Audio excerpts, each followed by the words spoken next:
స్తోత్రాలు చెల్లిస్తూ ఉన్నాం.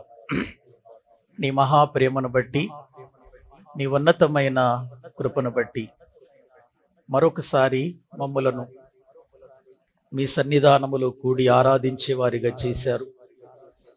2026వ సంవత్సరములోనికి తీసుకుని వచ్చి ఈ మొదటి నెలలో మొదటి ఆదివారం నీ సన్నిధిలో ప్రభువా గడిపే భాగ్యాన్ని మీరు మాకు అనుగ్రహించినందుకై మీకు స్తోత్రములు చెల్లిస్తూ ఉన్నాం. మరోసారి నీ మాటల యొద్దకు వస్తున్నాము. నీ మాటల ద్వారా మమ్మలను బలపరచండి. నీ వాక్య క్రమములో మీరు మమ్మలను నడిపించమని ప్రార్థిస్తున్నాం. ఆధ్యాత్మికమైన విషయాలలో బహు భయము కలిగి, భక్తి కలిగి నీ కొరకు మేము ఎలా బ్రతకాలో నేర్పించి, ఆ నేర్పులో మా జీవితాలు నీకు మహిమకరముగా ఉన్నట్లు చేయండి. మీ సన్నిధి మాతో ఉంచండి. నీ వాక్యాన్ని బోధిస్తున్న నాకును సమయోచితమైన మీ జ్ఞానం ఇచ్చి, మీ మాటల ద్వారా మా అందరి హృదయాలు తృప్తిపరిచి క్రీస్తునందు బలవంతులుగా సాగిపోవునట్లు తగిన సహాయము చేయమని మీ చేతులకు అప్పగించుకుంటూ యేసు క్రీస్తు ప్రభు పేరిట ప్రార్థించి స్తుతించి వేడుకుంటున్నాము తండ్రి. ఆమేన్. దేవుని పరిశుద్ధమైన నామానికి మహిమ కలుగునుగాక. ప్రభునందు ప్రియమైనటువంటి దేవుని బిడ్డలారా, దేవుని మహా ఉన్నతమైన ప్రేమను బట్టి మనం ఎన్నో సంగతులు దేవుని గ్రంథములో నుండి నేర్చుకుంటూ వస్తున్నాం. గత కొన్ని నెలలుగా అపోస్తుల కార్యములు అనేటువంటి సంఘ చరిత్రకు సంబంధించిన ఒక అద్భుతమైనటువంటి పుస్తకాన్ని గురించి మనము నేర్చుకుంటూ వస్తూ ఉన్నాము. ఇందులో అపోస్తులు చేసినటువంటి పనులు, వారు చేసిన పరిచర్య, వారు దేవుని కొరకై పొందిన శ్రమలు, సంఘాలను కట్టిన విధానం, ఆ సంఘాలను బలపరిచిన విధానం, అనేక లోకములో శ్రమలు అనుభవించి ప్రభు కొరకు వారు ఎలాగూ సవాలుగా నిలిచారో దేవుని వాక్యములో నుండి మనము నేర్చుకుంటూ వస్తూ ఉన్నాం. పౌలు గారు తన 3 ప్రయాణాలలో దేవుని సువార్తను ప్రకటించి అనేక ఆత్మలను ప్రభు కొరకు సంపాదించి సంఘాలను కట్టి, ఆ సంఘాలలో పెద్దలను ఏర్పాటు చేసి దేవుని పని విస్తరించే విధంగా ఎలా దేవుని ఆత్మచేత నడిపించబడుతున్నాడో మనం చూస్తున్నాం. దేవుని కొరకు ప్రయాసపడుతున్న పౌలు సుఖంగా, నెమ్మదిగా, సంతోషంగా, లేకపోతే ఈ లోక సంబంధమైనటువంటి సౌఖ్యాలతో బ్రతికిన పరిస్థితులు ఏమైనా ఉన్నాయంటే లేవండి. అన్నీ శ్రమలే, అన్నీ బాధలే, అన్నీ కష్టాలే. మరి ఇన్ని శ్రమల్లో, ఇన్ని కష్టాలలో ఎందుకు దేవుని పని చేయాలి? ఎందుకు దేవుని కొరకు నిలవాలి? చక్కగా అతడు ఒక ధనవంతుడు కదా, తన ఇంటిలో ఉండి సంతోషంగా కడుపు నిండా భోజనం చేస్తూ సుఖవంతమైన జీవితంతో అతడు తన పాత్రను పోషించుకోవచ్చు కదా. మరి ఎందుకు ఇన్ని శ్రమల గుండా అతడు వెళుతున్నాడంటే అతని గురి ఒకటే, పరలోకం, దేవుడు. కాబట్టి పౌలు గారు తన జీవితంలో నేను గురి యొద్దకే పరిగెత్తుచున్నాను అని చెప్పినట్లుగా ఆ గురి యొద్దకు చేరే వరకు కూడా పౌలు గారు ఎన్నో శ్రమలు అనుభవిస్తున్నట్లుగా మనం చూస్తున్నాం. యెరూషలేమునకు, అక్కడ ఉన్నటువంటి దేవుని సంఘానికి, పేదవారికి కొన్ని కానుకలను పూర్తి చేసి ఆ కానుకలను తీసుకొని యెరూషలేమునకు వెళితే యెరూషలేములో బంధించబడ్డాడు. అక్కడ ఆయన మీద కుట్ర చేశారు, చంపాలనుకున్నారు. అక్కడ నుండి ఆయన్ని కైసరియకు తీసుకొచ్చారు. కైసరియలో ఉన్నటువంటి ఫేలిక్సు, ఫేలిక్స్ తర్వాత ఫేస్తు, ఆ తర్వాత అగ్రిప్ప రాజు అతన్ని నిలబెడితే అతడు చేసిన నేరమేంటి అని పరిశీలన చేస్తే మరణమునకు తగిన కారణాలు ఏమీ కూడా అతనిలో కనబడలేదు. కానీ మరణానికి తగిన హేతువు కనబడకపోయినా ప్రజలందరి చేత వారు మంచివారు అనిపించుకోవాలని పౌలు గారిని చెరలోనే ఉంచారు. విడిపిస్తే ఒక బాధ, చెరలో వేస్తే మరొక బాధ. విడిపిస్తేనేమో ప్రజలందరూ కూడా పౌలు గారిని చంపాలి అనే ఆలోచనలో ఉన్నారు. ఒకవేళ చెరసాలలో వేసి అక్కడే అతన్ని చెరసాలలోనే ఉంచుదామా అని అనుకుంటే అతడు రోమా పౌరసత్వం కలిగి ఉన్నాడు. ఏం చేయాలో అర్థం కాని పరిస్థితి అటు సహస్రాధిపతులకు, శతాధిపతులకు, అధికారులకు కూడా ప్రియులారా ఏమీ తోచని పరిస్థితిలో ఉన్నట్లుగా మనం చూస్తున్నాం. సరే, చివరికి యెరూషలేము వెళతావా, అక్కడ మరి విచారణ చేద్దాము అని అంటే పౌలు గారు, నేను యెరూషలేము వెళ్ళను, ఎందుకంటే రోమా చక్రవర్తి ఇటలీలో ఉంటాడు కాబట్టి నేను అక్కడికి వెళతాను, రోమాకి వెళ్ళిపోతాను, అక్కడే నాకు న్యాయం జరుగుతుంది అని ప్రియులారా అతడు కోరుకోవటాన్ని బట్టి ఇప్పుడు అగ్రిప్ప రాజు, ఫేస్తు వీళ్ళిద్దరూ కూడా కలిసి మాట్లాడుకొని పౌలు గారిని కైసరయ నుండి రోమాకు పంపిస్తున్నారు. కైసరయ నుండి అతనిని ఇప్పుడు రోమాకు పంపిస్తున్నారు. ఒకవేళ బయట ఉన్న వాళ్ళు చూడాలనుకుంటే మీరు బైబిల్ వెనుక పౌలు గారి యొక్క 3వ ప్రయాణం, రోమా ప్రయాణం అని మ్యాప్ ఉంటుంది. ఆ మ్యాపులో మీరు చూడవచ్చు. ఇది నేను ఎందుకు చూపిస్తున్నాను అని అంటే, ఈ మ్యాప్ ఎందుకు చూపిస్తున్నానంటే, మీకు కనబడుతున్నటువంటి ఆ నీలమంతా కూడా అదంతా కూడా సముద్రం అన్నమాట. సముద్రాలు, అవన్నీ సముద్రం. ఆ సముద్రాల వెంబడే ఇప్పుడు పౌలు గారు ప్రయాణం చేస్తాడు. కైసరయ నుండి అతడిప్పుడు రోమాకు వెళుతున్నాడు. కైసరయ ఎక్కడుంది? కైసరయ ఇదిగో ఇక్కడుందో చూడండి, పైన కైసరయ అనేటువంటిది మనం చూస్తున్నాం. రోమా ఎక్కడుందో చూడండి, ఆ మూలనుంటుంది రోమా, పైన మనకు కనబడుతుంది. అంటే ఈ చివరి నుండి అతడు ఇప్పుడు ఈ నదులను దాటుకుంటూ పైకి ఆ చివరికి వెళ్ళిపోవాలి, రోమాకు వెళ్ళిపోవాలి అతడు. ఇక్కడ యెరూషలేము నుంచి ఎక్కడికి వచ్చాడు అంటే కైసరయ కనబడుతుంది కదా, ప్రక్కన 1 అనేది ఉంది. ఇప్పుడు పౌలు గారు ప్రయాణమై వెళుతున్నాడు. పౌలు గారితో పాటు అరిస్తార్కున్నాడు, తెస్సలోనికుడైనటువంటి అరిస్తార్కున్నాడు. లూకా గారు కూడా పౌలు గారితో ఉన్నాడు. ఇప్పుడు పౌలు గారు రోమాకు ప్రయాణం చేస్తున్నాడు. రోమా ఎక్కడుందంటే ఆ చివరి ఉంటుంది చూడు, పైన రోమ్ అని ఉంది చూడండి. రోమ్ అని అక్కడికి వెళ్ళాలి, 11 అనే దగ్గరికి వెళ్ళాలి. ఎక్కడి నుంచి? ఇక్కడ ఉన్నటువంటి కైసరయ నుండి. అంటే అతడు ఎంత దూరం నదుల గుండా ప్రయాణం చేయాలో చూడండి. అవన్నీ అదంతా మనకు కనబడుతున్నటువంటి నేలమంతా కూడా మనకు అది ఒక సముద్రాలన్నమాట. ఇప్పుడు ఆ సముద్రాలలో గుండా ఈ చివర నుండి అతడు ప్రయాణం చేసి రోమాకు వెళుతున్నట్లుగా మనం చూస్తున్నాం. అంటే ఇటలీ అనేది రోమాలో ఉన్నటువంటిది కాబట్టి ఇప్పుడు అతడు వెళుతున్నాడు. అతడు వెళ్ళేటప్పుడు అతనితో పాటు ఓడలో 276 ఉన్నారండి. కేవలం ఒక్కడు మాత్రమే కాదు, ఖైదీలున్నారు. సహస్రాధిపతి అయిన యూలీ కూడా వారితో కూడా అప్పగించి ఇప్పుడు ప్రయాణం చేస్తున్నట్లుగా మనం చూస్తున్నాం. ఎక్కడ నుండి అంటే కైసరయ నుండి ప్రయాణం చేస్తున్నారు. కైసరయలో వాళ్ళు తీర్పులు తీర్చారే కానీ పౌలు గారికి విడుదల దొరకలేదు. ఎవరెవరు? ఫేలిక్స్ తీర్చాడు. ఫేలిక్స్ అలాగే విడిచిపెట్టి అతడు ట్రాన్స్ఫర్ అయిపోయాడు.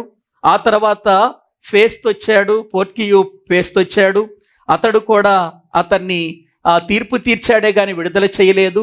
ఆ తర్వాత అగ్రిప్ప, బర్నికేయ వచ్చారు, వారు కూడా తీర్పు తీర్చారు, కానీ వాళ్ళు కూడా ఆయన్ని విడిచిపెట్టలేదు. కానీ పౌలు గారు నేను రోమ్కి వెళతాను, అక్కడే నేను సమాధానం చెప్పుకుంటానని ఇప్పుడు ప్రయాణం చేసి ఓడ ఎక్కి వెళుతున్నారు. ఒక్కసారి ఇప్పుడు బైబిల్ గ్రంథంలోనికి రండి. అపోస్తుల కార్యముల గ్రంథము 27వ అధ్యాయం 27వ అధ్యాయము దేవుని వాక్యములో నుండి మొదటి నుండి కొన్ని మాటలు మనము చదువుకుందామండి. మేము ఓడ ఎక్కి ఇటలీ వెళ్ళవలెనని నిర్ణయమైనప్పుడు వారు పౌలును మరికొందరు ఖైదీలను ఔగుస్తు పటాలములో శతాధిపతి అయిన యూలి అను వానికి అప్పగించిరి. ఆసియా దరి వెంబడినున్న పట్టణములకు ప్రయాణము చేయబోవు అద్రముత్తియా పట్టణపు ఓడనెక్కి మేము బయలుదేరితిమి. మాసిధోనియుడును తెస్సలోనిక పట్టణస్థుడైన అరిస్తార్కు కూడా మాతో కూడా ఉండెను. మరునాడు సీదోనుకు వచ్చితిమి. చాలండి ప్రియులారా. ఇప్పుడు పౌలు గారితో పాటు మరికొంతమంది ఖైదీలు, అక్కడ ఉన్నటువంటి ప్రియులారా అధికారులలో శతాధిపతిగా ఔగుస్తు యొక్క పటాలములో ఉన్నటువంటి యూలీకి అప్పగించారు. యూలి అనే ఒక శతాధిపతికి ఈ ఖైదీలనందరిని అప్పగించారు. ఆ ఖైదీలలో కూడా పౌలు గారు కూడా ఒక ఖైదీగా బయలుదేరి ఇప్పుడు అతన్ని తీసుకెళ్ళిపోతున్నారు. ఎక్కడికంటే రోముకు తీసుకెళ్ళిపోతున్నారు. ఈ రోముకు తీసుకుని వెళుతున్నటువంటి సమయంలో ఈ మధ్యలో వారు ఎన్ని శ్రమలు అనుభవించారో, ఎన్ని కష్టాలు అనుభవించారో గుర్తించాలి. పౌలు గారు మొదటి 3 ప్రయాణాలు సువార్త కోసం చేశాడు. 4వ ప్రయాణమేమో అతడు తీర్పు కోసం వెళుతున్నాడు. అయినా తీర్పు కోసం వెళుతున్నా అతడు మధ్యలో దేవుని పని చేశాడు, పరిచర్య చేశాడు. ఇది మనము గుర్తించాలి. ఇప్పుడు అతడు ఓడలో బయలుదేరి వాళ్ళు ఆసియా పట్టణముల మీదుగా, అంటే సముద్రపు ఒడ్డుగుండా ప్రయాణం చేసి వెళ్తున్నారు. సముద్రపు ఒడ్డుగుండా వాడు ఓడ ఎక్కి ప్రయాణం చేస్తూ వారు ఎక్కడికి వెళ్ళారంటే సీదోనుకు వెళ్ళినట్లుగా దేవుని వాక్యాన్ని బట్టి మనం చూస్తున్నాం. అక్కడ చూడండి, సీదోన్ ఎక్కడుంది, కైసరియా ఎక్కడుంది చూడండి. కైసరియా నుండి 2 పైన సీదోను చూడండి. సముద్రపు ఒడ్డునే వెళుతుంది ఓడ. సముద్రపు ఒడ్డు గుండానే ప్రయాణం చేస్తుంది చూడండి. సముద్రములో గుండా సీదోను అనేటువంటి ప్రదేశానికి వారు వెళ్ళారండి. ఆ సీదోను అనేటువంటి ప్రదేశానికి వెళ్ళిన తర్వాత వాళ్ళు ప్రియులర అక్కడ ఏం జరిగిందంటే, అక్కడ పౌలు గారికి కొంతమంది స్నేహితులు ఉన్నారు. అక్కడ సీదోనులో పౌలు గారికి కొంతమంది స్నేహితులు ఉన్నారు. సీదోను అనగానే మీకు గుర్తుకు రావాల్సింది తూరు సీదోనులు అనే పట్టణాలు ఉంటాయి కదా. బైబిల్ గ్రంథంలో తూరు సీదోనులు అనేటువంటి పట్టణాలు ఉంటాయి. తూరు సీదోను అనగానే మనకి ఎవరి జ్ఞాపకం వస్తారు? కానా స్త్రీ, ఒక స్త్రీ, ఆమె జ్ఞాపకం వస్తుంది కదా. తూరు సీదోను అదే, ఈ సీదోను అదే. ఇప్పుడు ఈ సీదోను పట్టణానికి వెళ్ళిన తర్వాత అక్కడ పౌలు గారికి తెలిసిన కొంతమంది స్నేహితులు ఉన్నారు. అప్పుడు మరి పౌలు గారేమో యూలి అనే అధిపతికి అప్పగించారు కాబట్టి ఆయనకు తెలియకుండా ఆయన వెళ్ళకూడదు. కానీ యూలి అనేటువంటి ఆ యొక్క అధికారికి పౌలు గారు చాలా కొంచెం స్నేహపూర్వకంగా ఉన్నాడు. పౌలు గారు అంటే కొంచెం దయగలిగిన వాడు. అప్పుడు పౌలు గారు అడుగుతాడు, అయ్యా, ఈ సీదోను పట్టణంలో నాకు కొంతమంది స్నేహితులు ఉన్నారు, ఒకసారి నేను వారిని పరామర్శించి వస్తాను అని చెప్పగానే ఆ ఓడలో నుంచి పౌలు గారిని దించి సరే వెళ్ళమని చెప్పగానే పౌలు గారు వెళ్ళి స్నేహితులను దర్శించి వారిని పరామర్శించుకొని మళ్ళీ తిరిగి వచ్చి అతడు ఓడ ఎక్కినట్లుగా మనం చూస్తుంటున్నామండి. ఇక అక్కడ నుండి ఓడ బయలుదేరింది, గాలి వీళ్ళకి ఎదురయ్యింది. ఓడ సీదోను నుండి బయలుదేరిన తర్వాత వీళ్ళకి ఆ ఓడ ముందుకు వెళ్ళటానికి గాలి ఎదురైనట్లుగా మనం చూస్తున్నాం. అందుకని వాళ్ళు ఓడను కుప్ర చాటుకు నడిపించేశారు. చూడండి, కుప్ర, సీదోను తర్వాత కుప్ర చాటుకు నడిపించి వాళ్ళు ఎక్కడికి వచ్చేస్తున్నారంటే మోరా అనే ప్రాంతానికి వచ్చేస్తున్నారు. మోరా అనే ప్రాంతానికి వాళ్ళు వచ్చేస్తున్నట్లుగా. కుప్ర అనగానే మనకేం జ్ఞాపకం రావాలి? కుప్ర ఎవరూరు? బర్నబా గారు ఊరు కదా కుప్ర. ఇప్పుడు బర్నబా గారి యొక్క ఊరి మీదుగా ప్రయాణం చేసి ఎక్కడికి వచ్చారు వాళ్ళంటే మోరకు వచ్చారు. నెంబర్ 3 చూడండి, అదంతా ఏంటి కనబడుతున్నదంతా? సముద్రం. అది అది కనబడుతున్నదంతా కూడా. కాబట్టి ఇప్పుడు ఆ సముద్రములో గుండా ప్రయాణం చేసి ఆ మూరకు అక్కడికి వచ్చినట్లుగా మనం చూస్తున్నాం. అక్కడికి వచ్చిన తర్వాత ఏం జరిగిందో ఒకసారి 6వ వచనం చదవండి. బైబిల్ చూడండి, మ్యాప్ చూడండి, మీకు అర్థమవుతుంది. 6వ వచనం, అక్కడ శతాధిపతి ఇటలీ వెళ్ళనయ్యున్న అలెగ్జాంద్రియా పట్టణపు ఓడ కనుగొని అందులో మమ్మును ఎక్కించెను. అంటే ఇప్పుడు వీళ్ళు మూరకొచ్చారు. అంటే వీళ్ళు వెళుతున్నది మరి డైరెక్ట్గా రోముకు కాదు, వీళ్ళు రోముకు వెళ్ళేటువంటి ఓడెక్కల, వీళ్ళు మూరకు వెళ్ళేటువంటి ఓడ ఎక్కారు. ఆ మూరలో దిగారు. దిగేసరికి ఇటలీ వెళ్ళటానికి అంటే రోముకు వెళ్ళేటువంటి ఓడ రెడీగా ఉంది. అందుచేత వీళ్ళందరూ కూడా తిరిగి ఆ యొక్క ఓడ ఎక్కి వాళ్ళు ఏం చేశారంటే ఆ ఓడ ఎక్కి అక్కడ చాలా మెల్లగా నడిచి వారు క్నేదు అనేటువంటి పట్టణానికి వెళుతున్నారు. చూడండి, క్నేదు అనేటువంటి ఆ ప్రాంతానికి వెళుతున్నట్లుగా మనం చూస్తున్నాం. అక్కడికి వెళ్ళేసరికండి గాలి బాగా విపరీతమైపోయిందండి. ఓడ ప్రయాణం అండి, గాలిలో ప్రయాణం చేయటం అంటే చాలా ప్రమాదం. ఇప్పుడు చూడండి అక్కడ ఏం జరిగింది, 7వ వచనం చదవండి. అనేక దినములు మెల్లగా నడిచి ఎంతో కష్టపడి క్నేదుకు ఎదురుగా వచ్చినప్పుడు గాలి మమ్మును పోనీయకున్నందున క్రేతు చాటున సల్మోనే ధరిని ఓడ నడిపించితిమి. ప్రియులారా, సల్మోనే ధరి చూడండి ఒకసారి. అక్కడ మనం చూస్తే సల్మోనా ధరికి అక్కడికి వెళుతున్నట్లుగా. ఎందుకంటే ఇప్పుడు మన పనంతా కూడా మ్యాప్తోనే ఉంది. ఇక్కడ మనం రోమా ప్రయాణం అంతా కూడా అదే మనకు చాలా ప్రాముఖ్యమైనది. చూడండి ఇక్కడికి వచ్చేసారు. క్నేదు అని చూడండి, CNIDUS అని ఉంది కదా, అక్కడికి ప్రియులారా వచ్చేసారండి. ఆ క్నేదుకు వచ్చినప్పుడు వారికి గాలి బాగా ఎక్కువైపోయింది. వాళ్ళని వాడ ముందుకు వెళ్ళే పరిస్థితి లేదు.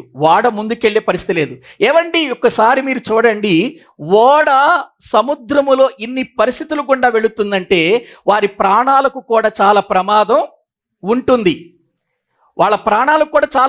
ఉంటుంది. గాలిలో ఓడ ముందుకు వెళ్ళలేని పరిస్థితి వారికి ఉన్నట్లుగా మనం చూస్తున్నాం. ఆ తర్వాత వాళ్ళు క్రేతు చాటుకు సల్మోనే ధరికి ఆ ఓడ నడిపించారు. బహు కష్టపడ్డారు. కష్టపడిన తర్వాత మంచిరేవులు అనే ఒక స్థలానికి వారు చేరారు. అది దాని దగ్గర లస్సయ్య పట్టణం ఉన్నట్లుగా మనం చూస్తూ ఉంటున్నాం. మంచిరేవులు అనేటువంటి ప్రియులార ప్రాంతములో లస్సయ్య అనేటువంటి ప్రదేశానికి వారు చేరారు. అక్కడ కొన్ని రోజులు ఉన్నారండి. ఎందుకంటే ఒక ప్రక్క చూస్తేనేమో గాలి, మరో ప్రక్క చూస్తేనేమో ఓడ ముందుకు కదలటం లేదు. ఆ గాలికి ఎదురు వెళుతుంది. అందులోనేమో చాలా మంది ప్రజలున్నారు, ఖైదీలున్నారు. పైగా ఇంకొక విషయం ఏంటో తెలుసా, ఈ ఖైదీలకు ఏ అధికారికైతే ఈ ఖైదీలను అప్పగించారో ఈ ఖైదీలను క్షేమంగా చేరవలసిన గమ్యానికి తీసుకుని వెళ్ళవలసిన బాధ్యత అంతా ఎవరిదంటే అక్కడున్న సైనికులు, అక్కడ ఉన్నటువంటి అధికారులకు మాత్రమే ప్రియులారా ఉంటుంది. ఒకవేళ ఇందులో ఒక్క ఖైదీ తప్పించుకున్న ప్రియులారా అధికారికి కానీ లేకపోతే సైనికులకు వాళ్ళని చంపటమే, ఇంకా ఏముండదు. ఖైదీ తప్పించుకున్నాడంటే ముందు వీళ్ళని చంపేస్తారు. అటువంటిది రోమా చక్రవర్తి పరిపాలన. ఎందుకంటే మీకు ఒక విషయం చెబుతాను అర్థమవటానికి. చూడండి బైబిల్ గ్రంథంలో ప్రియులారా పేతురు చెరసాలలో ఉన్నప్పుడు యాకోబు గారిని చంపేశారు. పేతురు చెరసాలలో ఉన్నప్పుడు ప్రియులారా సంఘము ప్రార్థించింది. సంఘము ప్రార్థించిన తర్వాత పేతురు గారిని దేవదూత వచ్చి బయటికి తీసుకొచ్చాడు.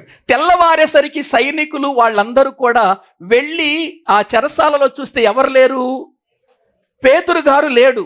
పేతురు గారు లేకపోయినందువలన ఇప్పుడు ఖైదీగా ఉన్నటువంటి వాడు బయటికి వెళ్ళిపోయాడంటే అక్కడ ఉన్న అధికారిది, సైనికులు, కాపలాదారులదే కదా. కాబట్టి ఇప్పుడు లేకపోయేసరికి వాళ్ళని చంపేశాడు. చూడండి ఒకసారి, చంపించేశారు. రోమా చక్రవర్తుల యొక్క పరిపాలన కూడా మనకు అర్థమవ్వాలి. 12వ అధ్యాయము అపోస్తుల కార్యముల గ్రంథము 12వ అధ్యాయము 18వ వచనము నుండి చదవండి. 18వ వచనం, తెల్లవారగానే పేతురు ఏమాయను అని సైనికులలో కలిగిన గలిబిలి ఎంతింత కాదు. హేరోదు అతని కోసరము వెదికినప్పుడు అతడు కనబడనందున కావలి వారిని విమర్శించి వారిని నాజ్ఞాపించెను. అటు తర్వాత హేరోదు యూదయ నుండి కైసరియకు వెళ్ళి అక్కడ నివసించెను. అంటే ఇప్పుడు పేతురు గారు కనబడపోయేసరికి అక్కడ ఉన్నటువంటి సైనికులందరిని ఏం చేయమంటున్నాడు? చంపేయి. అది అంటే ఒక అధికారికి ఒక ఖైదీని అప్పగించినప్పుడు ఆ వ్యక్తిని చాలా జాగ్రత్తగా చూడటం అక్కడ సైనికులు.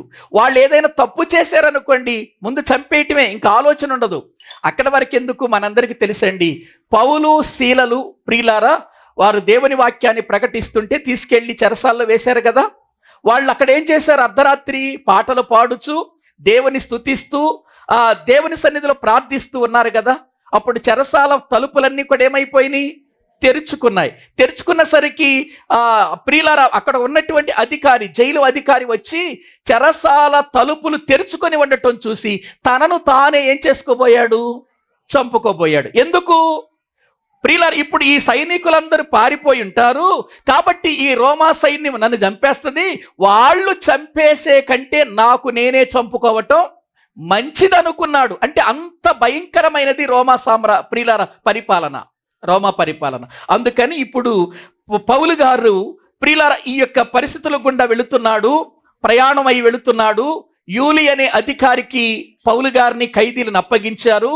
ఎన్ని పరిస్థితులు వచ్చినా, ఓడ పగిలిపోయినా, లేకపోతే ఆ సముద్రములో మునిగిపోయినా, ఇదిగో వారందరి బాధ్యత ఎవరి మీద ఉంటది? అధికారి మీద, సైనికుల మీద ఉంటది అని మనం చూస్తున్నాం. ఇక లస్సయ్య పట్టణానికి వచ్చినప్పుడండి పౌలు గారు అన్నాడయ్యా, కొంచెం ప్రమాదంగా ఉన్నట్టుంది, ఓడ ముందుకు వెళ్ళటం లేదు, మనం కొన్ని రోజులు ఇక్కడే ఉంటే బాగుంటుంది, ఎందుకంటే ఈ ప్రమాదకరమైన పరిస్థితుల్లో మనం ప్రయాణం చేయటం మంచిది కాదు ఈ సముద్రంలో అని పౌలు గారు మాట్లాడతాడు. కానీ పౌలు గారి మాట వినరు. అక్కడ శతాధిపతి, ఓడనాయకుడు మాట్లాడుకుని ఏం చేస్తారంటే ఆ ఓడను ప్రియులారు తీసుకెళ్ళిపోతారు. చూడండి ఒక్కసారి 10వ వచనం చదవండి. 10వ వచనం. అప్పుడు పౌలు, అయ్యలారా, ఈ ప్రయాణము వలన సరకులకును ఓడకును మాత్రమే కాక మన ప్రాణములకు కూడా హానియు బహు నష్టమును కలుగునట్లు నాకు తోచుచున్నదని చెప్పి వారిని ఏం చేశాడు పౌలు గారు? అయ్యా, మనకు చాలా ప్రమాదం ఉంది, ఈ ఓడ ముందుకు వెళ్ళటం మంచిది కాదు, సరుకులున్నాయి, ఒక ప్రక్క చూస్తే సామాగ్రి ఉంది, ఒక ప్రక్క చూస్తే మన ప్రాణాలకు ప్రమాదం, ఓడను ముందుకు తీసుకెళ్ళొద్దు మనం, కాబట్టి కొన్ని ఇక్కడే ఉంటే బాగుంటుంది అని అనుకుంటే వాళ్ళు శతాధిపతి, అక్కడ ఓడనాయకుడు మాట్లాడుకుని పౌలు గారి మాట నమ్మకుండా వీళ్ళు ప్రయాణమై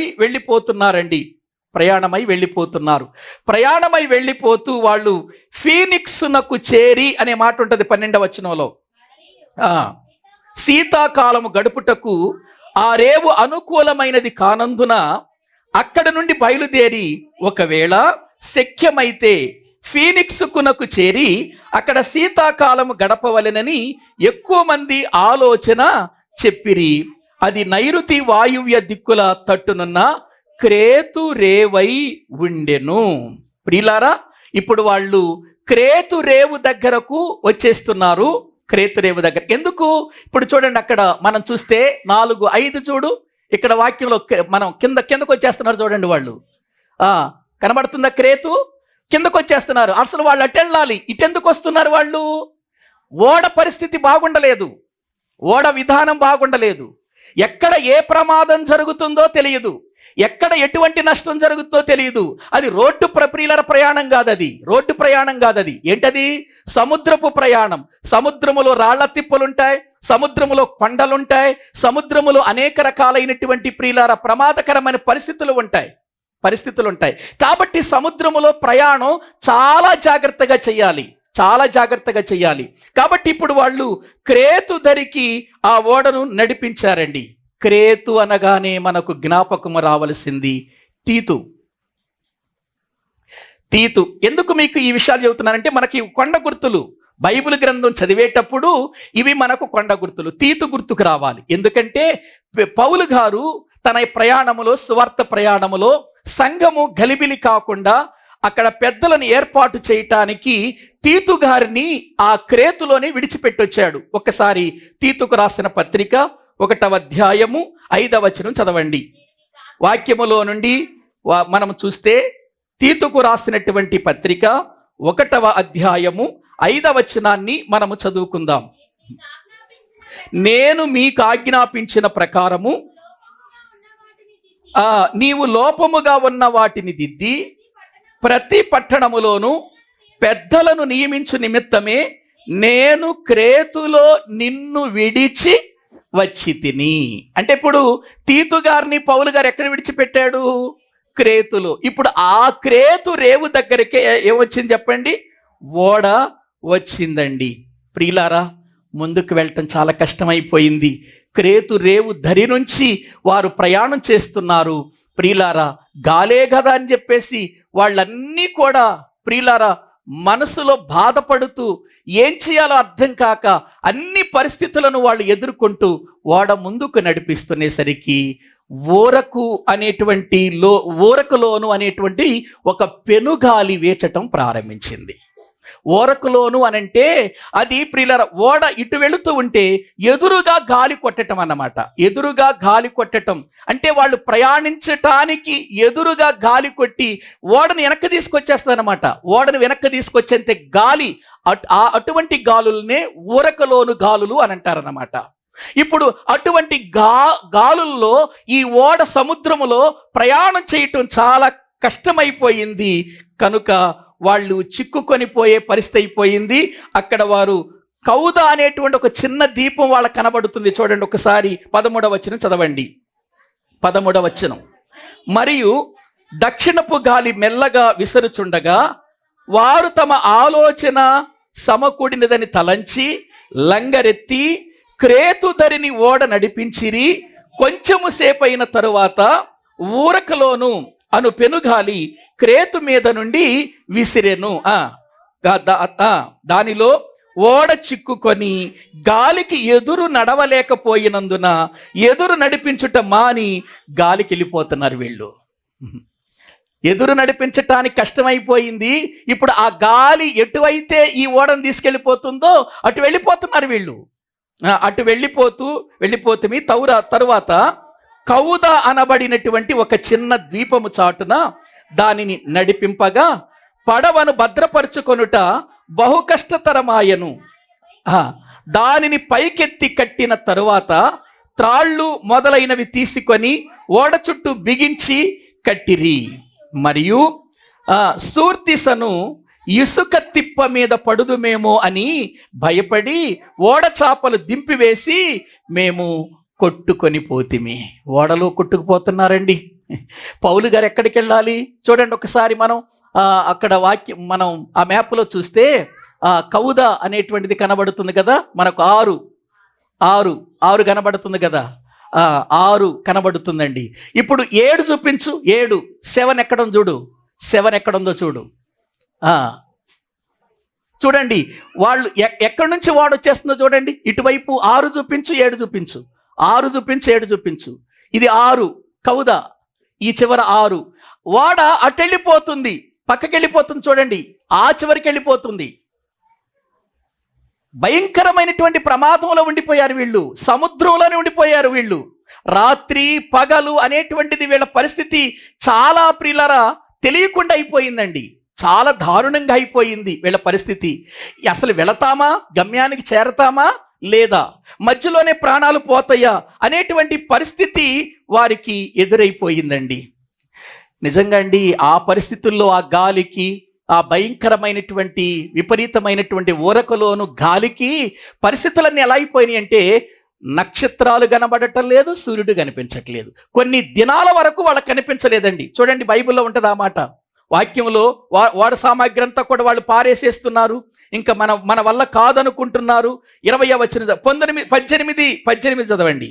మిక్కిలి పెద్ద గాలి కొట్టుచున్నందున మరునాడు సరుకులు పారవేయసాగిరి. 3వ దినమందు తమ చేతులారా ఓడ సామాగ్రి. ఇప్పుడు వాళ్ళ సామాగ్రి పారేసారనుకోండి, వాళ్ళకి తిండేది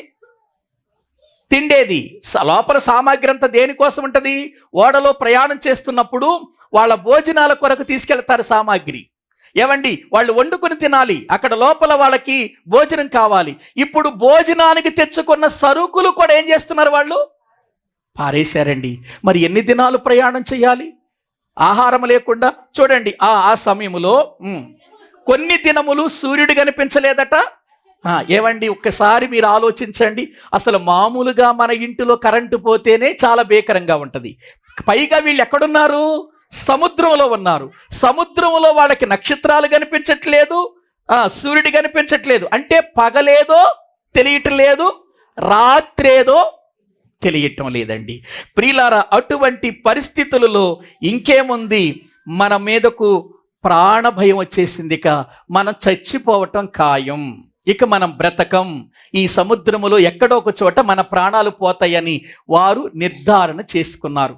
అప్పుడు పౌలు అన్నాడు, నేను చెప్పాను కదా, క్రేతులోనే కొన్ని దినాలు ఉంటే బాగుండేది కదా, మీరు వినకుండా వచ్చేశారు.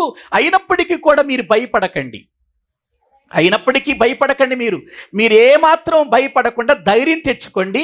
రాత్రి వేళ దేవుని దూత నాతో వచ్చి ఒక మాట చెప్పాడు. ఏంటంటే, నీవు ధైర్యంగా ఉండు పౌలు, ఏమాత్రం భయపడొద్దు. యెరూషలేములో కైసరియలో నువ్వు ఎలా సమాధానం చెప్పావో రోములో కూడా అలాగే సమాధానం చెబుతావు, నువ్వే భయపడొద్దు, నిన్ను రోముకు తీసుకెళ్లాల్సిన బాధ్యత మాది అని దేవుని దూత నాతో చెప్పింది. కాబట్టి దేవుని దూత చెప్పాడు కాబట్టి ఖచ్చితంగా మనం రోముకి వెళతాం, ఎన్ని పరిస్థితులున్నా రోముకి వెళతామని వాళ్ళని బలపరిచినట్లుగా మనం చూస్తున్నాం. చూడండి, 22వ వచనం చదవండి. ఇప్పుడైనను ధైర్యము తెచ్చుకొనుడని మిమ్మును వేడుకొనుచున్నాను. వాడికే గాని మీలో ఎవని ప్రాణమునకు హాని కలగదు. నేను ఎవని వాడనో, ఎవని సేవించుచున్నానో ఆ దేవుని దూత గడిచిన రాత్రి నా యొద్ద నిలిచి, పౌలా భయపడకుము, నీవు కైసరి ఎదుట నిలవబడవలసి ఉన్నది. ఇదిగో నీతో కూడా ఓడలో ప్రయాణమైపోవచ్చున్న వారందరినీ దేవుడు నీకు అనుగ్రహించి ఉన్నాడని నాతో చెప్పెను. కాబట్టి అయ్యలారా, ధైర్యము తెచ్చుకొనుడి, నాతో దూత చెప్పిన ప్రకారము జరుగునని నేను దేవుని నమ్ముచున్నాను. అయినను మనము కొట్టుకొని పోయి ఏదైనా ఒక ద్వీపము మీద పడవలసి ఉండునని చెప్పెను. ప్రియులారా, ధైర్యం చెప్పాడు పౌలు గారు. మీరేం భయపడకండి, రాత్రి దేవుని దూత నాతో మాట్లాడాడు, నువ్వు తప్పనిసరిగా కైసరు దగ్గరే నువ్వు సమాధానం చెప్పుకోవాలన్నాడంటే కైసరు ప్రాంతానికి మన క్షేమంగా దేవుడు తీసుకెళ్ళిపోతాడు, ఇందులో డౌట్ లేదు. కాబట్టి మీరు ధైర్యంగా ఉండండి అని చెప్పారు. ఇక 14వ రాత్రి అండి అది, వీరు బయలుదేరిన 14వ రాత్రి వచ్చినప్పుడు వారు అద్రియా సముద్రములో ఇటు అటు కొట్టుకొని పోతున్నారండి. సముద్రంలోనండి కొట్టుకొని పోతున్నారు వాళ్ళు. అది చూడండి, ఎంత సముద్రమో చూడండి. అదంతా మనకి ఇక్కడ చిన్నగా కనబడుతుంది కానీ చాలా భయంకరమైనది అదంతా సముద్రం. ఈ సముద్రములోనండి వాళ్ళు కొట్టుకొని పోతున్నారు. అర్ధరాత్రి వేళ ఆ ఓడ ఏదో ఒక దేశం దగ్గర ఆగుతుంది అని చెప్పేసి వాళ్ళు ఏం చేశారంటే, అసలు ఎంత లోతుంది అని బుడిది వేసి చూశారు అక్కడ.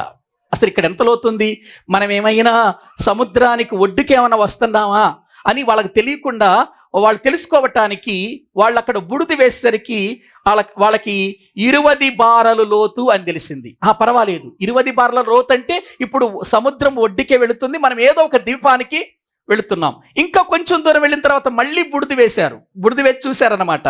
ఎంత ఉంది అని అంటే 15 బారలు ఉంది. కాబట్టి మనము చక్కగా వెళ్ళిపోవచ్చు అని ఒక ఆలోచన ఉంది. మళ్ళేమో ఏమో రాతి తిప్పల మీద పడతామేమో అనే భయం మరొక ప్రక్క. ఏమండి, ఈ విధంగా అండి పౌలు గారి యొక్క ప్రయాణం ప్రియులారా మనం చూస్తుంటున్నాం. ఇక పౌలు గారు అన్నాడయ్యా, భోంచేసి చాలా రోజులైంది కదా, 14 రోజుల నుంచి మీరేం తినలేదు కదా, ఇదిగో ఈ రొట్టెను తీసుకొని మీరు భోజనం చేయండి, ధైర్యంగా ఉండండి అని చెప్పేసి ఒక రొట్టెను తీసుకొని కృతజ్ఞతాస్తుతులు చెల్లించి వారందరికి ఇచ్చాడండి. ఒక్కసారి ఆ మాటలు చూద్దాము. చూడండి, బైబిల్ గ్రంథములో 33వ వచనము నుండి. తెల్లవారు చుండగా 14 దినముల నుండి, ఒకరు చదవండి, మీరేమీ పుచ్చుకొనక ఉపవాసముతో కనిపెట్టుకొని ఉన్నారు గనుక ఆహారము పుచ్చుకొనుడని మిమ్మును వేడుకొనుచున్నాను. ఇది మీ ప్రాణరక్షణకు సహాయమగును.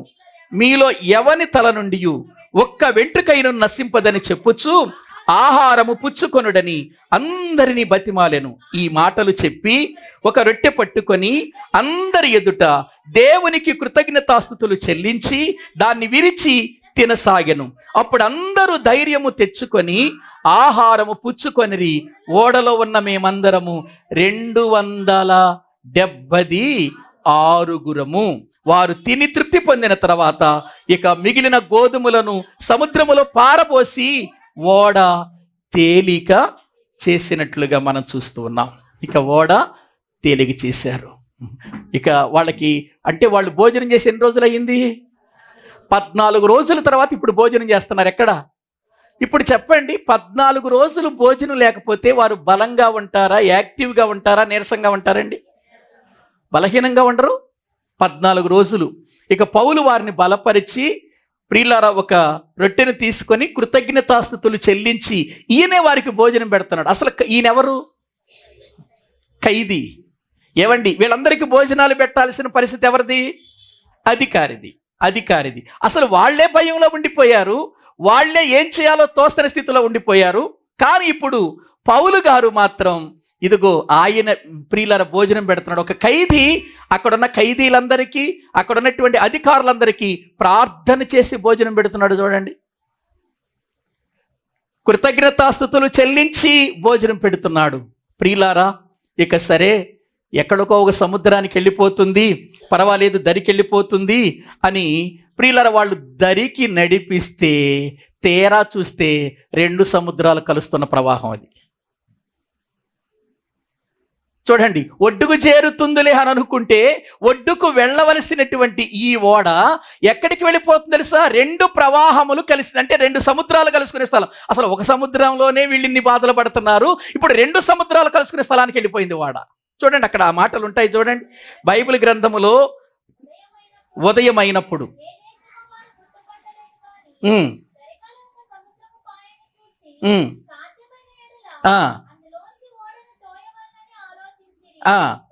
కనుక కోసి చుక్కాన్ల కట్లు విప్పి ముందటి తెరచాప గాలికెత్తి సరిగా దరికి నడిపించిరి. కానీ 2 ప్రవాహములు కలిసిన స్థలమందు చిక్కుకొని ఓడను మెట్ట పట్టించిరి. అందువలన అనివి ఏమైపోయింది? కూరుకుపోయి కదలక ఉండెను.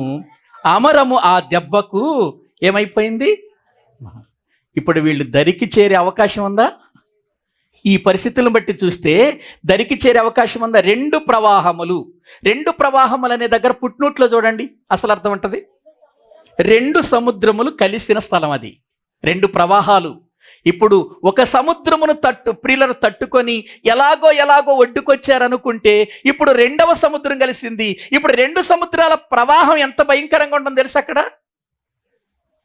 ఇక ఏమైపోయింది? అవిని కూరుకుపోయింది. ఓడ యొక్క అవిని ఏమైపోయింది? కూరుకుపోయింది. ఇక అమరమేమో ఏమైపోయేటట్టుంది? పగిలిపోయేటట్టుంది, బ్రద్దలైపోయే పరిస్థితి అయిపోయింది. ఇప్పుడు వీళ్ళు ఎలా ముందుకెళ్ళేది? ఇంకా ఇప్పుడు వీళ్ళందరూ ఏమనుకుంటున్నారు? ఇక అధికారులు సైనికులు ఏమనుకుంటున్నారంటే మొత్తాన్ని చంపేసేద్దాం, లేకపోతే ఈ ఖైదులు పారిపోయి తప్పించుకున్నారంటే మనల్ని చంపేస్తారు కదా రోమా చక్రవర్తులు, అధికారులు అని ప్రియులారా అనుకుంటూ ఉండగా పౌలు గారు ప్రియులారా వాళ్ళకు ఒక సలహా ఇచ్చాడు. ఆ సలహాను బట్టి అందరూ కూడా, కొంతమంది ఏమో ఈత వచ్చిన వాళ్ళేమో ఈదుకుంటూ ఒడ్డుకెళ్ళిపోయారు. దగ్గరకు వచ్చేసింది కదా ఒడ్డు, ఈదుకుంటూ ఒడ్డుకెళ్ళిపోయారు. ఇక ఈత రాని వాళ్ళు, మిగిలిన వాళ్ళేమో బల్లల మీద, లేకపోతే ఇంకా చిన్న చిన్న పడవల మీద, లేకపోతే ఇంకా వారు చెక్కల మీద ప్రయాణం చేసి ఎలాగైతే అందరూ కూడా తప్పించుకున్నారండి. ఆ తప్పించుకున్న ఆ ఒడ్డు మెలితే. చూడండి, అక్కడ మెలితే ఉందా? చూడండి, మెలితే అనేటువంటి ప్రదేశం మనం చూస్తున్నాం. మెలితే అనే ప్రదేశానికి వచ్చారండి. ఈ మెలితే అనేటువంటి ద్వీపము దగ్గరికి వారు వచ్చిన తర్వాత అక్కడ ఉన్న ప్రజలు అనాగరికులు. అక్కడున్న ప్రజలు అనాగరికులంటే అసలు వాళ్ళకి లోక జ్ఞానం అనేది తెలియనటువంటి పరిస్థితి. ప్రియులారా, అక్కడున్న ప్రజలు చాలా భయంకరమైనటువంటి వ్యక్తులు. ఒక మాటలో చెప్పాలంటే అడవి మనుషులు అనొచ్చు వాళ్ళని, అడవి మనుషులు. ఆ ప్రాంతానికి వచ్చారండి వాళ్ళు. ఆ ప్రాంతం ప్రాంతానికి వచ్చిన తర్వాత, ఆ ద్వీపానికి వచ్చిన తర్వాత వాళ్ళు వర్షం పడుతుంది, చలి ప్రియులర్ విపరీతంగా ఉంది. అందుచేత వాళ్ళు ఏం చేశారంటే చలిమంట కాచుకోవాలని చెప్పేసి పుల్లలు తీసుకొచ్చి చలిమంట కాచుకుంటున్నారు. కాచుకుంటుంటే ఇప్పుడు పౌలు గారు కూడా ఏం చేశాడంటే ఇంకా కొన్ని పుల్లలు ఏరి తీసుకొచ్చి ఆ మంటలో వేసేసరికి ఎక్కడుందో ఆ మంటలో ఉన్నటువంటి ఒక పాము పౌలు గారు చెయ్యి పట్టుకుంది. అక్కడ ఉన్నటువంటి వాళ్ళు భయంకరమైనటువంటి మూఢనమ్మకం కలిగిన వారని చెప్పాం కదా. అప్పుడు వాళ్ళందరూ ఏమనుకున్నారంటే, ఇదిగో ధర్మదేవత ఎప్పుడు కూడా ధర్మంగానే ఉంటుంది, ఇతడు ఏదో ఒక రకంగా అన్యాయం చేసి తప్పించుకొని ఇక్కడికి వచ్చాడు, కానీ ఇక్కడ ధర్మదేవత విడిచిపెట్టలేదు, ఈయన్ని పట్టుకుంది, ఈయన చచ్చిపోతాడు. ఎందుకు మరి పాంగరిస్తే అది భయంకరమైన ప్రదేశం, హాస్పిటల్స్ ఏమైనా ఉన్నాయి అక్కడ, బయటికి వెళ్ళే పరిస్థితి ఏమైనా ఉందా? లేదు. ఇంకా ఇతడు చనిపోతాడు, ధర్మదేవత న్యాయం చేసింది అని ప్రియులారా చెబుతున్నారు. ఈలోపు చేతికి పట్టినటువంటి ఆ సర్పాన్ని అలా ప్రియులారా విదిలించుకున్నాడు, అది క్రింద పడిపోయింది. ఇక అందరూ పౌలు గారి వైపు చూస్తున్నారు. ఇతని చెయ్యి వాస్తుంది, ఇతడు క్రింద పడి చచ్చిపోతాడు, చూద్దామని ఎదురు చూస్తూ ఉన్నారు. ఎంత ఎదురు చూసినా పౌలు గారికి ఏ హాని జరగలేదు. ప్రియులారా, పౌలు క్షేమంగా ఉన్నాడు. అది చూసిన వాళ్ళంతా ఇప్పటి వరకు ఇతడు నరహంతకుడు, ఇతడు భయంకరమైనటువంటి అన్యాయం చేసినటువంటి వాడు అన్న వాళ్ళంతా, అమ్మో ఈయనకి పాంగరిసిన కూడా ఏం కాలేదు, చెయ్యి వాయలేదు, తన యొక్క జీవితంలో ఎక్కడ కూడా ఆ భయంకరమైనటువంటి పరిస్థితులు ఏమీ రాలేదు, కాబట్టి ఇతడు క్షేమంగా ఉన్నాడంటే ఇతడు దేవత అన్నారు. మళ్ళీ ఏమన్నారు వాళ్ళే? దేవత అని ప్రియులారా వాళ్ళు అన్నారు. ఆ ప్రాంతానికే పొప్లి అనేటువంటి ఆ పట్టణానికి ముఖ్యుడు ఉన్నాడు. ఈయన ఏం చేశాడంటే వీళ్ళందరినీ తీసుకెళ్ళిపోయి మంచి స్నేహం చేసి వాళ్ళకి భోజనం పెట్టాడు ఆ ద్వీపంలో. ఆ పొప్లి అనేటువంటి ఆయన తండ్రి జ్వరంతో ఉన్నాడు, రక్తభేదితో బాధపడుతుంటే పౌలు గారు వెళ్ళిపోయి ప్రార్థన చేశాడు ఆ వ్యక్తికి. ఆ భయంకరమైన అనారోగ్యుల మధ్యలో, ప్రియులారా, అనాగరికుల మధ్యలోనికి వెళ్ళి ఎప్పుడైతే ఆ విషయాన్ని ఆ పౌలు గారు వెళ్ళి ప్రార్థన చేశాడో వెంటనే ఆ రక్తభేది కలిగిన వాడు, జ్వరం కలిగిన వాడు స్వస్థత పడ్డాడు. ఇంకేముంది అని చెప్పేసి ఆ ప్రాంతంలో ఉన్నటువంటి రోగులందరినీ తీసుకొచ్చారు. ఎవరి దగ్గరికి? పౌలు గారి దగ్గరికి. పౌలు గారు అందరికీ ప్రార్థన చేశాడు, దేవుని మాటలు చెప్పాడు, అందరినీ స్వస్థపరిచాడు. ప్రియులారా, ఆలోచన చేయండి, చూడండి దేవుని పరిచర్య జరుగుతుందా అసలు నిజంగా అండి? పౌలు గారు ప్రియులారా ఎక్కడ తీర్పుకు వెళుతున్నాడు, కోర్టుకు వెళుతున్నాడు. అతడు కోర్టుకు వెళ్ళేటువంటి వాడికి మధ్యలో మళ్ళీ ఈ సేవ ఎందుకండి, ఈ పరిచర్య ఎందుకండి? అసలు ఆయన పని అది. ఎక్కడికి వెళ్ళినా అవకాశం దొరికితే ఏం చేయాలనుకుంటున్నాడు? దేవుని మాటలు చెప్పి ప్రజలను దేవుని వైపుకు నడిపించాలి అని అనుకున్నారు. ప్రియులారా, వాళ్ళు అన్ని మర్యాదలు చేశారు. తర్వాత మళ్ళీ వీళ్ళు ఓడ ఎక్కిన తర్వాత వీళ్ళకి కావలసిన సరుకులన్నీ ఇచ్చేశాడు. ఆ పొప్లి అనేటువంటి వ్యక్తి ఇచ్చేశాడు. ఇక ఓడలో ఉంచారండి. ఇక 3 నెలల తర్వాత 3 నెలల తర్వాత వాళ్ళు చూడండి అక్కడ 11వ వచనం, 3 నెలలైన తర్వాత ఆ ద్వీపమందు శీతాకాలమంతయు గడిపిన అశ్విని చిహ్నము గల అలెగ్జాంద్రియా పట్టణపు ఓడ ఎక్కి బయలుదేరి సురకూసైకి వచ్చి అక్కడ 3 దినములుంటిమి. అక్కడ నుండి చుట్టూ తిరిగి రేగియకు వచ్చి, చూడండి అక్కడ మేపలో ఉంటాయి అవన్నీ, ఆ రేగికి వచ్చి 1 దినమైన తరువాత దక్షిణపు గాలి విసురుట వలన మరునాడు పొతియోలీకి వచ్చితిమి. అక్కడ సహోదరులను మేము చూచినప్పుడు వారు తమ యొద్ద 7 దినములు ఉండవలెనని మమ్మల్ని వేడుకొని ఆ మీదట రోమాకు వచ్చితిమి. ఎక్కడికి వెళ్ళిపోయారు? ఇప్పుడు చివరికి వెళ్ళిపోయారు. చూడండి ఎక్కడ బయలుదేరారు, ఎక్కడికి వెళ్ళిపోయారు? రోముకి వెళ్ళిపోయారు. చూడండి 11 ఉంది కదా, అక్కడికి వెళ్ళిపోయారు. ఇక్కడ నుంచి సముద్రములో ప్రయాణం చేసుకుంటూ రోమాకు వెళ్ళిపోయారు. పౌలు గారు రోమీలకు రాసిన పత్రిక రాశాడు, కానీ రోమా పట్టణానికి ఇంతవరకు వెళ్ళలేదు. ఇదే మొదటిసారి రావటం. అప్పటికి రోమీల పత్రిక రాశాడు కదా, రాశాడు కదా. ఏవండి గ్రహించండి, ఇప్పటి వరకు ఎన్ని పత్రికలు రాశాడు ప్రయాణాల్లో? కానీ అతడు ప్రయాణాల్లో గలతీయులకు రాసిన పత్రిక రాశాడు, తర్వాత కొరింథీయులకు రాసిన 2 పత్రికలు, తర్వాత తెసలోనికలకు రాసినటువంటి 2 పత్రికలు, తర్వాత రోమా పత్రిక. ఈ పత్రికలు ఎక్కడ రాశాడో కూడా చెప్పుకున్నాం కదా మనం. కాబట్టి ఇప్పుడు రోమా పత్రిక రాశాడు కానీ రోమాకు వెళ్ళాలనేటువంటి ప్రియులార ఆలోచన వచ్చినా వెళ్ళలేకపోయాడు. కానీ ఈ రూపేణ ఎక్కడికి వచ్చేసాడు? రోమాకు వచ్చేసాడండి. ఇప్పుడు రోమాలో ఏం జరిగిందో ప్రియులార మనం వచ్చే వారం చెప్పుకుందాం. ప్రియులార గ్రహించండి, ఇప్పుడు పౌలు గారు ఎన్ని అపాయాలను తప్పించుకొని, ఎన్ని సముద్ర ప్రయాణాలలో ప్రాణాపాయాలను తప్పించుకొని రోమాకు వచ్చాడు అనంటే అది ఎవరు తీసుకొచ్చారో తెలుసా? క్షేమంగా దేవుడు. ఒకవేళ ఆ ఓడలోనే పౌలు గారు లేకుండా ఉన్నట్లయితే వాళ్ళందరూ ఏమైపోయేవాళ్ళు?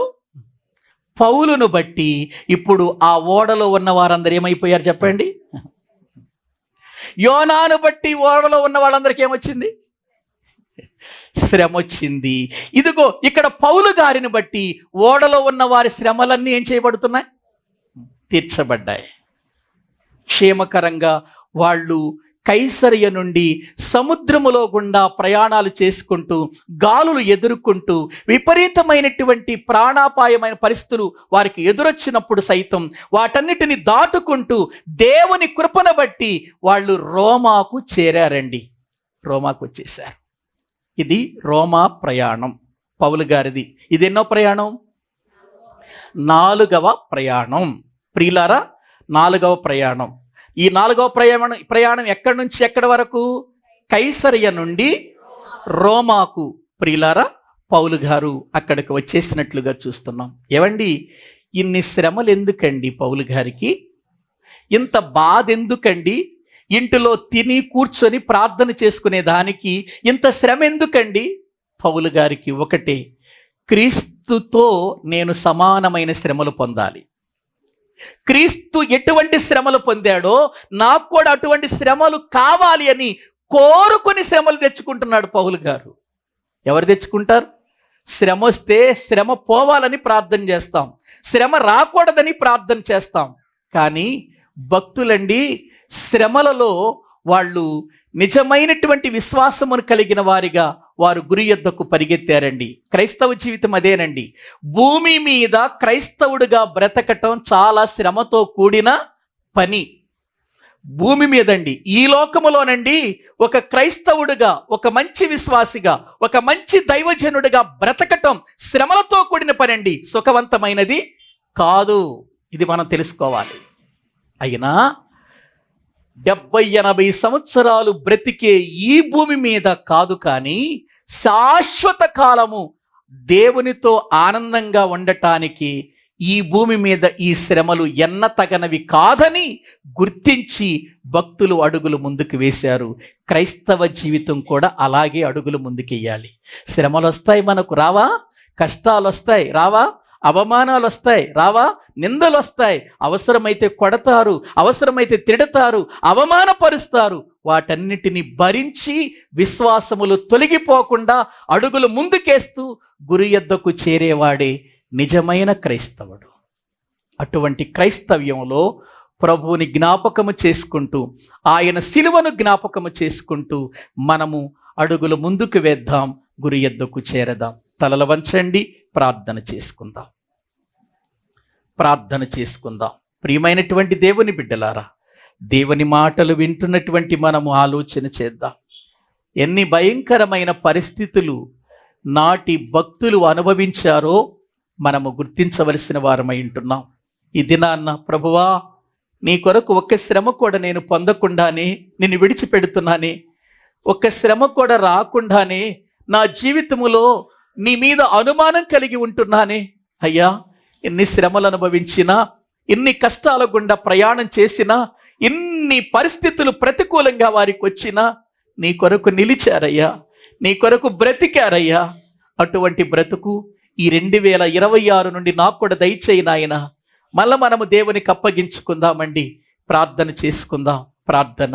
పరిశుద్ధుడవైన తండ్రి, కృపగలిగిన మా దేవా, మీ వందనాలు.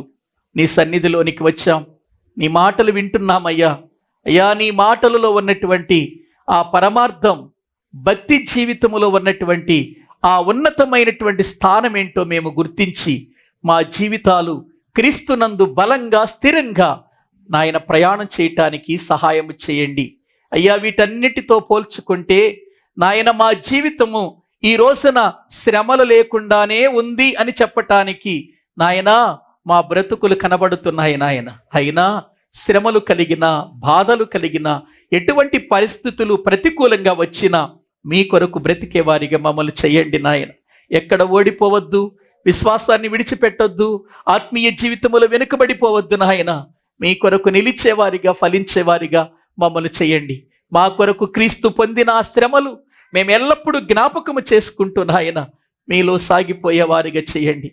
ప్రభు శరీరమును బట్టి, ప్రభు రక్తమును బట్టి మేము ప్రభా నిన్ను స్తుతిస్తూ నాయన ఆ రక్తము ఎలా వచ్చిందో, ఆ శరీరము ఏ విధముగా శ్రమ పడిందో మేము అర్థము చేసుకొని ఆ విధంగానే మేము కూడా జీవిస్తూ ఆయన శిలువ మరణాన్ని ప్రకటిస్తూ నీ పిల్లలుగా బ్రతికే వారికి మమ్మల్ని చేయమని మీ చేతులకు అప్పగించుకుంటూ యేసుక్రీస్తు ప్రభువు పేరట ప్రార్థించి స్తుతించి వేడుకుంటున్నాము తండ్రి. ఆమేన్. మన తండ్రి అయిన దేవుని ప్రేమ, ఆయన కుమారుడైన యేసుక్రీస్తు వారి యొక్క కృప, పరిశుద్ధాత్మ నిత్య సహాయము సన్నిధి కూడిన మనకును సకల పరిశుద్ధులకును సదాకాలము తోడై ఉండి నడిపించునుగాక. ఆమేన్. మీ అందరికీ వందనాలండి.